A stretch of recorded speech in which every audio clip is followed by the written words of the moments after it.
Hello everyone, I'm Shruti Khanna, the co-founder of UASIT, and today I'm here with Ms. Rashi Goel.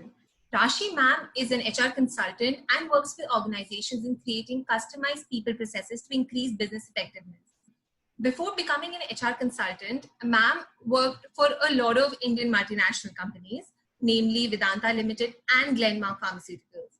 She worked on key projects in campus engagement, workforce analysis. I'll say this again. She worked on key projects in campus engagement, workforce analysis, attrition analysis, talent identification, talent development, and engagement analytics. You, ma'am, those are certainly a lot of projects to have worked on. But ma'am, thank you so much for being here today. We are really, really happy to have you on board. Thank you so much, Ruby. Thank you for having me. And to be honest, that's not a lot of work that I have done, but just a few of the projects that I was lucky to have in my corporate experience. Certainly, ma'am, that's modest of you to say. But ma'am, so being a young graduate, what do you think are skills that are majorly looked at in candidates while conducting HR interviews? So I have conducted multiple interviews in my tenure as a HR professional. And there are multiple aspects that we look at a candidate. And there are also multiple touch points that a candidate has with the HR department per se. So the preliminary rounds of discussions are mostly about the hygiene checks that we do, where we understand your experience, where we understand the educational background that you come from. We also explain you the role that we are offering and how it, resonates with your career progression that you want to see for yourself. We check for your location comfort, we check for your shift comfort, and we check for salary expectations, etc. So that's the first checkpoint that we have with the candidate. And then post that, when we are actually looking at hiring a candidate on board in one of those final interviews, we are looking at the personality and the values that the candidate holds. That's the major focus that an HR professional has. You would have heard the saying hire character and train skill. So that's the key focus that we have. We try to see if this person will be able to fit culturally with the team or the person that they are going to be working with, the hiring manager per se, and the company overall. Does the values of this candidate match the values of the company? Because that can be a very big blunder in case it's not a match. Yes. So you would also know that a lot of companies have these psychometric assessments nowadays, where they have the tools which identify the sort of ethics or the traits that the person possesses. So that I would say that for an HR professional, that are the main things that we are looking at. If I have to name out a few skills, it will be learning agility, for example, result orientedness, openness to change, the fact that person is his ethics and integrity are on point or not. Can they work in teams, and also adaptability in these days, because the market is changing. Can the candidate also change quickly and understand that the business is undergoing a regular change? So I would say those are the key aspects as an HR professional that we would like to see in a candidate. Ma'am, well, those are some great aspects that you pointed out. How can students work towards bettering these skills and acing their interviews? So when I say particularly for a student or a fresh graduate, I would say just the preparation piece of it. In my experience, preparation is what I have seen has been lacking. There are numerous articles written online. If you just Google the words HR interview, you will have this entire list of 100, 200 questions which are most frequently asked. To be honest, there are around 10 to 12 most frequently asked questions, like tell me something about yourself, why are you joining the company, what is your career aspirations, what sort of job role are you looking for, your strengths and weaknesses. Like these are the basic questions which are already available. But however, what I've seen is that the preparation lacks. So if you really want to ace an interview, be prepared is what I would say. Know about these questions, prepare those answers. And when I say prepare, don't rehearse it like you are going to a theater. Just know what are the main points that I want to talk about in each of these questions. Frame them in a form as a story, so that the person who is listening to it is engaged, is actually attentively listening to you. And also try and highlight your personality, because that's what, like I said, that's what we are looking for. We are looking to hire for you as a person, because do understand that the skills that you possess, they can be further trained. That is someone who has a good passion for the job, or is someone who's ready to learn. I can still train them on certain skills, but your character, your personality is something which has built over the years, and that's not something which I can, as a company or an organization, groom within a very short period of time. So be prepared with those aspects, I'd say. And ma'am, despite lack of preparation, what are some small and big things that end up being major blunders in interviews? So, to be very honest, major blunders, there are many. I have, in my experience, had a lot of blunders. When I say preparedness, I have seen people walk in with just the not appropriate attire. I would not say they were badly dressed, or it's not about the quality of the cloth, it's just what you were wearing. Was it right for the job that you're applying for? So, let's say, for example, if you're working in a research lab or if you're working in a plant, and you cannot turn up for an interview in your chappals. You're not working for a startup which is within an office and has a sort of a work attire. So attire being one of the major mistakes that I have seen. Secondly is a lack of preparedness in terms of knowing the name of the organization, knowing about the organization, knowing about the role per se. So I have had candidates who just walk in and they don't know what role they're applying for, what designation, let alone the designation. They don't even know the department. So those are major blunders, I'd say. And sometimes it's very difficult for us to understand if these blunders are because of the nervousness of the candidate or because of lack of preparedness. To be honest, like I would not be able to differentiate between laziness here and just nervousness. So make that job easier for us, I'd say, and we would obviously be better equipped to further you in your career aspirations. All right, ma'am. It has been famously said that the HR department is the unofficial psychologist, event planner, peacemaker, lawyer, and teacher. In fact, Yeah. most of us, we don't even know the role HR plays once we are in a company and how they can help us with our salary or with our appraisals. So, ma'am, what is the role that the HR plays and how can we be benefited by it?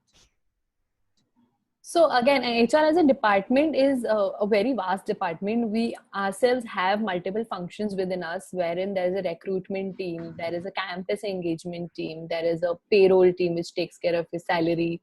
Then there's a talent management team, L&D, business partnering. There are various aspects to HR within itself. For an employee, they majorly and directly interact with the HR business partner or an HR generalist at their respective work locations. This person per se is designated to make your entire employee experience better. Actually, the entire HR department is there to make your work experience better.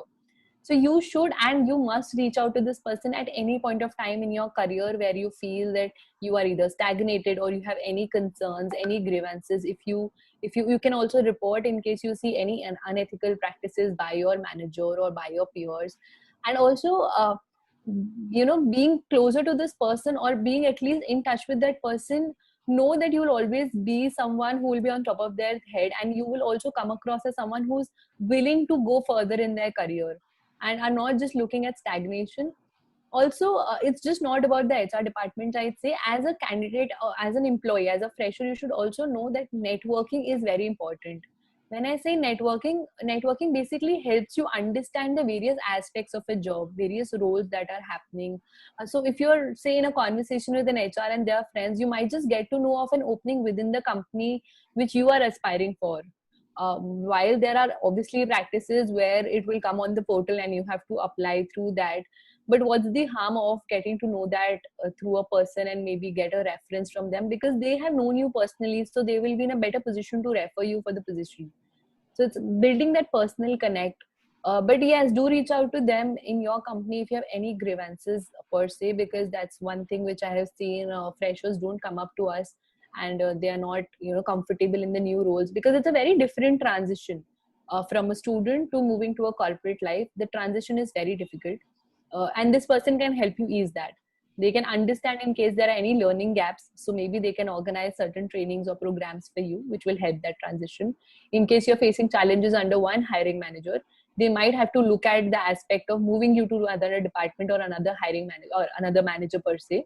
So these are very few smaller aspects an HR can help you out with, and this will genuinely, trust me, will make your life easier. And we will not really think too much about it because that's our job. That's what we do. We make your experience better. In That's fact, it. That's how we help. you rightly pointed out about these training sessions. A lot of us, when we are getting into companies, we are unsure of the roles, the tech stack that we are going to have to use. And that often builds a lot of pressure on us. I know a lot of freshers who go to office the first day really jittery about they feel that they don't know anything at all and that they're going to let down their company and their hiring managers. But yeah, HR plays a really, really crucial role in that. And being in touch with them right from the point of interviewing to actually getting into that company, that period is that golden period that you can use. So yeah, as long as we don't pester our HR managers, because that's Yes. as well. So yeah, communication, emails, LinkedIn, that's perfectly fine. But Yes.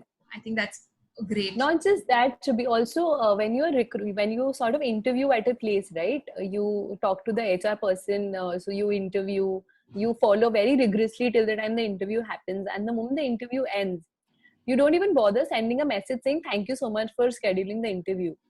That, as a candidate, I would say, is a very big differentiating factor. I have always remembered those candidates for my future position, even in case they were not hired for the position that I actually was looking at them for. But because they had the courtesy to, after the end of the session, like their interview, just send a thank you saying, you know, thank you for arranging this, and how their experience was as a candidate, if they liked it, not liked it. That talks a lot, because that's appreciation for the work that I do. And to be very honest, and HR is actually one of the most underappreciated departments in the company. We really crave for that. So if a candidate is able to provide that, or even an employee is able to provide that, we would really look forward to engaging more with the person. That's a human trait, I would say. Anyone would like appreciation. In fact, ma'am, the thing that always stands out about HR interviews is that you will always leave that interview learning something new about yourself or about your own skills, because HR interviewers are not the kind who will be like, they'll ask a question and if the candidate won't answer, they'll be like, yeah, you can leave. They'll always be like, listen, so this is something that you have to work on. How you can work on it. Technical interviews won't do that. They'll ask, Yeah. they just talk to you, you know the answer good enough. You don't know it, they'll be like, yeah, you may leave. So that's something that's really, really good about HR interviews. And yeah, the more we give them, the more exposure we get.